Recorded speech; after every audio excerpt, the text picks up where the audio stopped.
तो बच्चों previous lecture में हम मैथ्स का बोर्ड पेपर सोल्व कर रहे थे और इसमें हमने सेक्शन बी का सॉल्यूशन अपलोड किया था। लेकिन सेक्शन बी के सॉल्यूशन में कुछ पार्ट्स थे जिसमें मिस्टेक हुई है, वहाँ पर एक्चुअल में ही मिस्टेक थी और काफ़ी बच्चों ने उसमें डाउट किया है। तो आज हम उसी की बात करेंगे, पहले की भी सेक्शन बी में जो भी हमने क्वेश्चन किए इसमें क्या करेक्शन आ रहा है या बच्चों को किसमें डाउट आ रहा है, उन सभी बातों को क्लियर करते हुए चलेंगे, सभी क्वेश्चन को करेक्ट करेंगे। और आप यहाँ पर एक्सपीरियंस कर सकते हो कि भाई अगर हमसे भी मिस्टेक हो रही है तो आपसे कितनी मिस्टेक हुई होगी। ठीक है, तो मिस्टेक किसी से भी हो सकती है, लेकिन इसीलिए कहते हैं कि भी एग्जाम देने जाओ तो बिल्कुल फ्री माइंड होकर जाओ।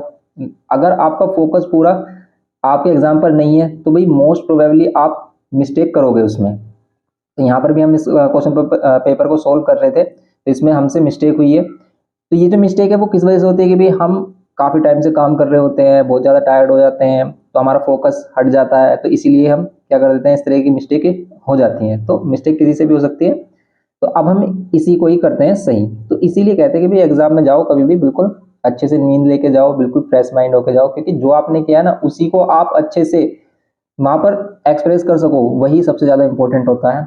क्योंकि अगर आपको कोई क्वेश्चन आता है और आप उसमें ही कैलकुलेशन मिस्टेक कर रहे हो तो उसमें आपको ज़्यादा परेशान होते हो, आप उसमें ज़्यादा पैनिक हो जाते हो कि भी हमें क्वेश्चन आता था लेकिन हमने मिस्टेक की वजह से उसको गलत कर दिया। लेकिन जो क्वेश्चन आपको नहीं आता वो तो आपको आता ही नहीं, लेकिन जो आता है ना और उसमें हम कैलकुलेशन मिस्टेक कर देते हैं तो वही सबसे बड़ा हमारे लिए क्या हो जाता है, हमारे लिए ड्रॉबैक हो जाता है हमारा, कि भी हमने वो क्वेश्चन गलत किया, उस क्वेश्चन को मिस्टेक किया जो हमें आता था और उसमें हम पूरे मार्क्स नहीं ले पाए। तो आज हम देखेंगे, देखो जैसे हमने देखा था सेक्शन बी में जो फोर्थ क्वेश्चन था इसका फर्स्ट पार्ट बिल्कुल सही है, इसमें तो कोई प्रॉब्लम नहीं थी भी, बच्चों ने डाउट भी नहीं किया। लेकिन कुछ बच्चों ने कहा कि भाई हमने यहाँ पर जो इंटरेस्ट की जगह मैच्योरिटी वैल्यू ऐड कर लिया इसको और फिर क्वेश्चन को सोल्व किया। तो अगर आपने ऐसा किया है तो भाई आपको चांस है कि भाई आपको एक ही मार्क्स मिले। क्यों? क्योंकि अगर ये 3 मार्क्स का क्वेश्चन है तो आपको आपको एक या फिर 2 ही मार्क्स मैक्सिमम या फिर 1.5 मार्क्स ही आपको मिल सकता है। तो इसमें था हमारा ये फर्स्ट पार्ट बिल्कुल करेक्ट था। अब सेकंड वाले क्वेश्चन जो था इसका भी सेकंड में बच्चे डाउट कर रहे थे, ये जिसका सेकंड पार्ट है जिसमें मीन फाइंड करना था आपको स्टेप डेविएशन से, इसमें कह रहे थे कि बच्चे आंसर 127 होगा, तो 127 नहीं होगा, 127.4 ही होगा। लेकिन अगर आपने इसको किया है 125 से किया है तो तब ये ज्यादा इजी होता। क्यों? देखो अगर हम इसे 125 से करेंगे ना तो ये कैलकुलेशन और भी ज्यादा इजी हो जाएगा और आपका आंसर बिल्कुल करेक्ट आएगा 127.4। तो जिसने भी इसे 125 लेकर किया है तो बिल्कुल इसको इजी कैलकुलेशन रही होगी। कैसे? कि अगर इसमें हम चेक करते हैं कि भाई किस तरीके से किया गया होगा। अगर इसको 125 को एल ऐड कर लेते हैं, देखो अगर हम 125 को एल ऐड करते हैं और उसके आगे इसको प्रोसीड करते हैं, हम क्या करते हैं भाई 125 को एल ऐड करते हैं, इसको एल ऐड करते हैं इस बार और इसको एल ऐड करते हैं, देन फिर हम क्या करते हैं इसमें डी फाइंड करते हैं और डी कैसे फाइंड करते हैं हम x माइनस ए से। अब x माइनस ए करते हैं इसमें हम, देखो इसके लिए हम फाइंड करते हैं d और d में क्या करेंगे हम x माइनस ए फाइंड करेंगे। यहाँ पर हमारा d होता है और d होता है x माइनस ए। ए हमने किसको ऐड किया है 125 को, तो यहाँ पर क्या हो जाता है 105 माइनस 125, ये आता हमारा माइनस में कितना 20, और यहाँ पर माइनस में 10, यहाँ पर 0, यहाँ पर होता है प्लस में 20, फिर यहाँ पर सॉरी 10, 135 माइनस 125, फिर यहाँ पर 20 और फिर यहाँ पर 30, ये होता। अब देखो आगे अगर हम इसको प्रोसीड करते कि भाई इसमें हम क्या फाइंड करते हैं टी फाइंड करते हैं, तो टी के लिए क्या हो जाता हमारा एफ इंटू टी करते 5 सॉरी पहले हम टी फाइंड करेंगे कैसे, डी को आई से डिवाइड करते क्लास साइज से। आई क्या है यहाँ पर क्लास साइज है, अब यहाँ पर कितना है 10 है तो 10 से सभी को डिवाइड करेंगे तो -2 -1 0, यहाँ पर 1 2 एंड 3, ये होता सिंपल ना। अब इसमें करते हैं हम f into T find, F T के लिए हम क्या करते हैं f और t को मल्टीप्लाई, तो 5 2 10, माइनस का 10 होगा क्योंकि माइनस का 2 है, 10 1 10 लेकिन माइनस का 10 होगा, -1 से मल्टीप्लाई करने 17 इंटू 0, ये 0 हो गया, 8 इंटू 1 8, 6 2 12 और यहाँ पर 4 3 12, ये हो रहा है। अब आप माइनस वाली वैल्यू देखो -20 और ये वाली प्लस वाली वैल्यू देखो, अगर हम इन दोनों को देखें तो +20 आ रहा है और 12 लगा रहा है, देखो लेकिन अगर हम इन सभी को ऐड ही करना है, हमें -20 को इन सभी वैल्यू को ऐड करना है, तो आप इसको कैंसिल कर लो तो बचेगा सिर्फ हमारे पास 12। तो f इंटू टी होता हमारा क्या सिग्मा एफ टी, ये होता है 12, सिग्मा एफ हमारे पास 50 है ही। तो इसका जो क्वेश्चन मतलब आपको कहते हैं इसका जो फॉर्मूला होता है हमारा क्या होता है मीन का, a plus sigma F T upon में सिग्मा एफ इंटू में आई, ये होता है फॉर्मूला सिंपल। ए के प्लेस पर 125 पुट करते प्लस एफ टी के प्लेस पर 12 डिवाइड में 50 इंटू में 10।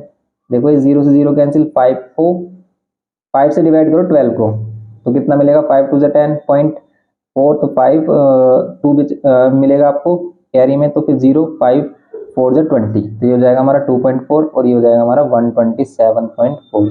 आंसर हमारा यही रहता। तो आप ऐसे भी कर सकते थे, तो जिसने ऐसे किया है वो भी करेक्ट है, लेकिन आंसर कितना आना चाहिए, 127.4 ही आएगा। और अगर किसी का आंसर मिसमैच हो रहा है तो भी इसको 1 मार्क्स, कम से कम 1 मार्क्स उसका कटेगा। ओके, तो ये हमारा इसका सेकंड पार्ट। अब देखते हैं इसमें नेक्स्ट पार्ट में क्या मिस्टेक थी या नहीं थी। तो नेक्स्ट वाला जो पार्ट था थर्ड, फोर्थ का जो थर्ड पार्ट है, इसमें हमने क्या मिस्टेक कर दी, देखो कितनी सिली मिस्टेक्स हैं कि भाई यहाँ पर हमने बिल्कुल करेक्ट किया आंसर, लेकिन यहाँ पर अप्लाई कॉम्पोनेंटो डिविडेंडो में, यहाँ पर एलएचएस में कॉम्पोनेंटो डिविडेंडो अप्लाई कर दिया, लेकिन इधर किया ही नहीं, कॉम्पोनेंटो डिविडेंडो नहीं किया। तो यहाँ पर क्या होगा, ये जो नीचे वाली वैल्यू एक बार क्या होती है, ऊपर प्लस होती, और एक बार 4 में क्या होता है, 3 माइनस होता है, यही तो होता है कि भी न्यूमरेटर में एक बार डिनोमिनेटर प्लस कर दो, एक बार माइनस करो, और माइनस करने वाली वैल्यू नीचे रखते हैं। अब इसको प्लस करेंगे तो 7 और इसको माइनस करेंगे तो 1, इसलिए रेशियो आएगा इसका 7:1, करेक्ट आंसर है। ये है इसमें बस, तो सिंपल ये इसका करेक्ट आंसर हो गया हमारा। तो आप कोई भी एग्जाम दे रहे हो, लाइफ में कोई भी एग्जाम दे रहे हो, देखो यहाँ से आपको ये सीख मिलती है कि भाई आप यहाँ से यही सीखते हो ये कि भी लाइफ में अगर आप कोई भी एग्जाम दे रहे हो तो आपको क्या मिस्टेक नहीं करनी है, आपको क्या करके जाना है। देखो आपने प्रिपरेशन कर ली है, बहुत ही अच्छी बात है, लेकिन अगर आप एग्जाम में उसको परफॉर्म ही नहीं कर पाए तो वहां पर प्रॉब्लम हो जाती है। तो इसके लिए आपको बिल्कुल भी एग्जाम से पहले परेशान नहीं होना, फ्री रहना है, नींद अच्छे से लेनी है, तभी आप एग्जाम में अच्छे से फोकस कर पाओगे। तो और ऐसा ज़्यादातर किस एग्जाम में होता है, मैथ्स में या फिर फिजिक्स केमिस्ट्री में, इस तरह के एग्जाम में आपने ज़्यादा देखा होगा इस तरह की चीज़ें होती हैं, क्योंकि उसमें कैलकुलेटिव होता है आपका एग्जाम और ज़्यादातर अंडरस्टैंडिंग पर बेस्ड होता है। तो ये हो गया हमारे पास 7:1। ओके, तो इसका आंसर 7:1 होता। अब देखते हैं इसमें नेक्स्ट क्वेश्चन। तो देखो इसके बाद जो नेक्स्ट क्वेश्चन था हमारा क्वेश्चन नंबर 5। तो क्वेश्चन नंबर 5 का फर्स्ट पार्ट मोड वाला जो किया था हमने, इसमें सभी आंसर्स हमारे बिल्कुल करेक्ट है, इसमें कोई प्रॉब्लम नहीं है। और बच्चों ने डाउट किया इस वाले क्वेश्चन में, कुछ बच्चे कह रहे हैं कि भाई 100/AC नहीं आएगा, यहाँ पर AC/100 आएगा, तो ऐसा हो ही नहीं सकता है, परपेंडिकुलर ऊपर ही रहेगा, ये हमारा बिल्कुल करेक्ट है। ओके, तो इसमें आंसर आपका अगर ये आ रहा है तो भी सही है, मतलब इसके नियर बाय भी आ रहा है, अगर पॉइंट में ए के 2 डेसिमल की प्रॉब्लम आ रही है तो कोई प्रॉब्लम नहीं है। ओके, तो हमने ये बात बताई थी आपको कि पॉइंट के कहाँ पर प्रॉब्लम नहीं आनी चाहिए, कि जो भी वैल्यू आ रही है हमारी उसमें पॉइंट के सेकंड वाली और थर्ड वाली में प्रॉब्लम नहीं आनी चाहिए। ठीक है, ये फर्स्ट वाली में ये सेम आनी चाहिए, आपको जैसे 78.1 यहाँ पर 2 की जगह आप 3 लिख देते हो तो कोई प्रॉब्लम नहीं है। ये हो गया सेकंड पार्ट, इसमें ये सही है। अब सिक्स्थ पार्ट का जो क्वेश्चन था, मतलब सिक्स्थ वाला जो क्वेश्चन था, इसमें बच्चों को प्रॉब्लम आ रही है सिक्स के कौन से पार्ट में, थर्ड पार्ट में। और थर्ड पार्ट से पहले एक और पार्ट है इसका सेकंड पार्ट। सेकंड पार्ट में देखो यहाँ पर भी कैसी मिस्टेक हुई है हमसे, कुछ बच्चों ने इसको भी फोकस किया इस पर। तो यहाँ पर है हमारे पास 24 × 6, ये आता हमारा 144 होता। देखो कैसी मिस्टेक हुई है, मल्टीप्लाई 168 लिखा हमने, लेकिन ये 144 होता। और अगर ये 144 है, ठीक है, इसको करेक्ट कर लेना, आप देख लेना कि भी आपने क्या किया था। यहाँ पर 72 माइनस 144, 72 माइनस 144 माइनस करोगे 72 ही मिलेगा आपको। आपको यहाँ पर क्या मिलेगा, 72 ही मिलेगा। इसको माइनस कर रहे हो, अब तो सही कर रहे हैं ना हम, ठीक है। 72 को 2 से डिवाइड करोगे तो मिलेगा 36, और 36 को 25 से मल्टीप्लाई करोगे तब देखो आंसर कितना आएगा, तो -1200 नहीं आ रहा इसका आंसर। ठीक है, ये वाली जो वैल्यू आ रही है हमारी, ये माइनस में आएगी 72। अब इस माइनस साइन को मत भूल जाना, क्योंकि 144 बड़ी वैल्यू है, ग्रेटर वैल्यू है माइनस की, तो माइनस का ही साइन आएगा। माइनस का 36, 25 × 36 करो आप, कितना आएगा, तो अच्छे से करते हैं इसको। यह जाएगा 75 3 जा होते हैं हमारे पास, और 25 3 जा 750, और 25 6 जा 150 होंगे। इसका आंसर कितना आ रहा है, 5 और 5 10 0 1 7 और 8 9 900 होगा इसका आंसर। कितना होगा, माइनस में 900। तो सही है, एक बार सही से अगेन चेक कर लेते हैं। तो कैलकुलेशन को अगेन चेक आपको जरूर करना चाहिए। जैसे 5 6 30 0, 5 3 से 15 और 3 18, 2 6 से 12, 2 1 कैरी, 2 3 से 6 और 1 7। ओके, ये करेक्ट है हमारा। 10 1 ठीक है 9, तो माइनस में 900 इसका आंसर होता। तो ये होता है इसका आंसर सेकंड वाले पार्ट का, सिक्स्थ का सेकंड पार्ट है ये हमारा। क्वेश्चन नंबर जो 6 था उसी का ही सेकंड पार्ट में इसका आंसर क्या होगा 900 माइनस में। अब थर्ड वाले पार्ट में बच्चों को काफ़ी प्रॉब्लम आ रही है कि भाई कुछ बच्चे कह रहे हैं कि भाई इसका आंसर ये नहीं होगा। तो देखो हम इसका बिल्कुल रीज़न देते हैं कि भाई कुछ बच्चे कह रहे हैं कि भाई ये वाली वैल्यू अलग आ रही है, लेकिन कैसे आ रही है, आपने किस तरीके से किया, लेकिन इस चीज़ को समझो कि हम आपको किस तरीके से बता रहे हैं, ठीक है। लेकिन अगर आपको फिर भी डाउट आ रहा है ना, तो पर्सनली इस क्वेश्चन पर हम अगेन बात करेंगे। लेकिन अभी हम इसको समझा देते हैं भी क्या हुआ इसमें, कि भी जैसे हमने इनको देखो कि इनको किया कि भी ये क्या हो गया हमारे सिमिलर, ए पी डी, ये ट्रायंगल सिमिलर हुआ हमारे किसके, बी पी सी के। अगर ये दोनों ट्रायंगल सिमिलर हो गए, ओके, अगर ये दोनों ट्रायंगल क्या हो गए हमारे सिमिलर हो गए, तो फिर इनकी करस्पॉन्डिंग साइड्स का रेशियो होगा, और उनकी करस्पॉन्डिंग साइड का रेशियो कैसे फाइंड करेंगे, ए पी और यहाँ पर बी पी, यहाँ पर पी डी और P C, A D and B C, ये हमने बता रखा है कि भाई कैसे हम इनको लेते हैं साइड को, करस्पॉन्डिंग साइड को। तो अगर आपको ये चीज़ें समझनी है आप न्यू सेशन में, तो भाई आपको हमें सिमिलैरिटी वाला जो चैप्टर है वो देखना होगा। तो सिमिलैरिटी पर हमने कॉन्सेप्ट लेक्चर डाला हुआ ना, उसको देख लें, उसका लिंक हम आपको शेयर कर देंगे, या फिर डिस्क्रिप्शन बॉक्स में जो एग्जाम मटेरियल वाली सीरीज है 2024 उसमें अभी भी प्रोवाइडेड है, उसको देख सकते हो। फिर इसमें हमने देखा कि भी अगर इसमें वैल्यू पुट कर रहे हैं ए पी बी पी, यहाँ पर पी डी हमें गिवन किया 4.5, पी सी यहाँ पर ये वाली वैल्यू गिवन की थी, तो ये रेशियो है हमारे पास। लेकिन जो हमें फाइंड करना था, हमें फाइंड करना था ये बी डी, ये कंप्लीट बी डी और ये बी पी। क्या हम ये जो रिलेशन है इसकी हेल्प से बी पी फाइंड कर सकते हैं? अगर आप इस रिलेशन की हेल्प से बी पी फाइंड कर सकते हो, देन आप क्या कर सकते हो कि भाई इसमें बी पी फाइंड करने के बाद इसे ऐड कर दो डी पी के साथ, तो फिर हो जाएगा। लेकिन अगर हमने देखा यहाँ पर ए पी हमारे पास साइड है, नहीं है, बीपी है हमारे पास, बीपी भी नहीं है, ठीक है, बीपी भी नहीं है, बीपी भी नहीं है, फिर 4.5 और पीसी 4.5, ये पीडी जो है हमारा पीडी ये 4.5 है, लेकिन पीसी फिर ये पीसी भी नहीं है, तो फिर यहाँ पर ये वाली वैल्यू है। अब अगर हम इन दोनों को रिलेट करें तो पीसी तो फाइंड कर लेंगे, लेकिन जब हमारे पास पीसी आ जाएगा ये पीबी, तो हम फिर भी नहीं निकाल सकते।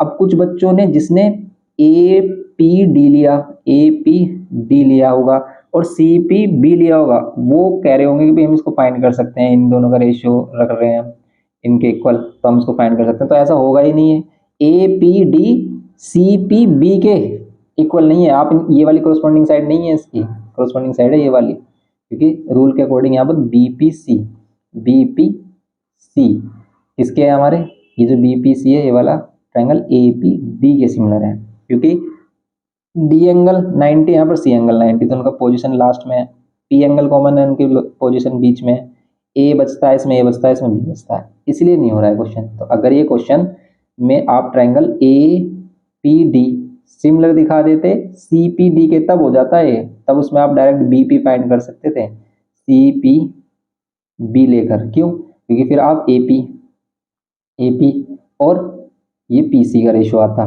ठीक है, ए पी और पी सी का रेशो आता, डी पी और पी बी का रेशो आता, देखो यहाँ पर डी पी या पी बी पी डी, और किसका रेशो आता, बी पी का।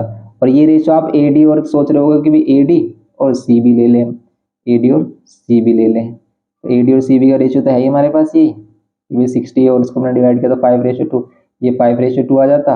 और ये पी डी और पी डी की वैल्यू हमें गिवन की थी 4.5, और इसकी वैल्यू गिवन, इसकी वैल्यू हमें फाइंड करनी है पी बी। तो आप ऐसे अगर कर रहे हो तो ये गलत है, बिल्कुल गलत है, ऐसा नहीं करना। इसीलिए इसको ध्यान से देखा हमने, भी इसमें वैल्यू नहीं फाइंड हो रही है, तो हम डायरेक्ट भी तो देख पा रहे हैं कि ये अगर 90 है तो ये ए डी बी, ये जो ट्रायंगल ए डी बी, ये जो ट्रायंगल है ए डी बी, इसमें यहाँ पर 90 है और ये 90 के अपोजिट 10, फिर पाइथागोरस ट्रिपलेट होती है हमारी, डी है हमारा ये वाला ट्रायंगल ए डी बी, ये 6 है तो ये 8 ही आएगा हमारा। ये आप इसको परपेंडिकुलर लेट कर लो, इसको बेस कर लो, इसको हाइपोटेनस, देखो ये तो हाइपोटेनस होता है, बेस परपेंडिकुलर किसी को भी कर लो, तो ये वाली वैल्यू 8 आएगी। अब ये बी डी अगर 8 आ रहा है तो भाई ये कितना आएगा, 3.5 ही तो मिलेगा आपको, 8 में से 4.5 माइनस करोगे, तो इसीलिए हमने इसको पहले ये वाली वैल्यू फाइंड की। फिर हमने क्या किया, फिर इसमें हमने ए पी या पी ए को फाइंड किया, ये तो पी ए आ रहा है इसको फाइंड किया।